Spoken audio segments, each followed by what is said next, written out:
Bonjour à tous, nouvelle journée de mobilisation pour les agriculteurs dans la région. Les différents syndicats de la profession ne lâchent pas, notamment sur l'accord de libre-échange entre l'Union européenne et les pays du Mercosur.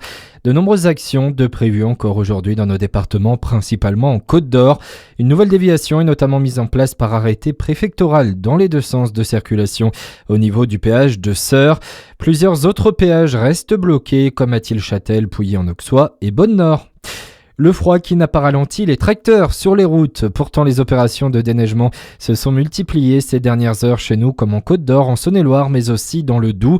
De nombreux axes étaient glissants ce matin, mais la situation devrait progressivement s'améliorer en cours de journée. Le froid et le gel qui ont fait une blessée également hier dans le Jura. Une grimpeuse a fait une chute de près de 10 mètres en tentant de monter sur les cascades du Hérisson qui étaient gelées.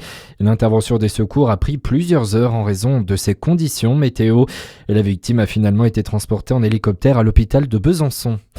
La colère aux urgences de Chalon-sur-Saône également. Une grève du personnel soignant est annoncée à partir de samedi pour dénoncer les conditions de travail au centre hospitalier William Moret. La situation est très tendue en plein cœur de l'hiver, à cause notamment des différentes épidémies. Gilles Platré, le maire de la ville et président du conseil de surveillance du centre hospitalier, a alerté l'ARS dans un courrier.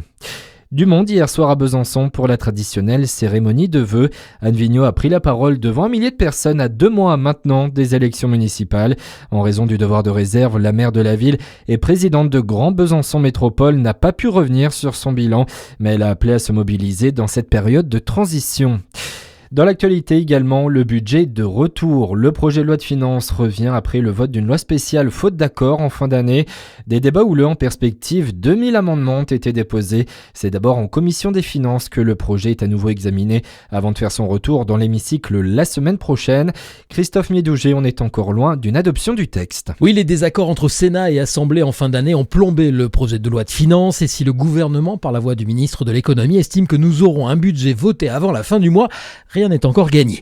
Une longue réunion a eu lieu à Bercy mardi soir entre ministres, représentants du PS, de la droite et de la majorité. Une réunion qualifiée de constructive par Roland Lescure, mais sans le RN et LFI pas invités, et sans écologistes et communistes qui ont boycotté, tous déterminés à faire tomber le gouvernement. Alors, quel compromis pour que la France ait un budget sans passer par le 49.3 ? Les discussions s'annoncent une nouvelle fois âpres, le vote du projet de loi de finances hypothétique et l'avenir du gouvernement incertain. Et la perspective d'un 49.3 qui semble de plus en plus inéluctable. Ce matin, la ministre des Comptes publics, Amélie de Montchalin, a assuré qu'elle n'excluait rien qui puisse donner à la fin un budget aux Français. Et puis du foot, ce soir, le premier titre de l'année 2026 va se disputer autour d'un classique. Le PSG et l'OM s'affrontent pour le trophée des champions. Coup d'envoi à 19h. À suivre votre météo sur Fréquence Plus.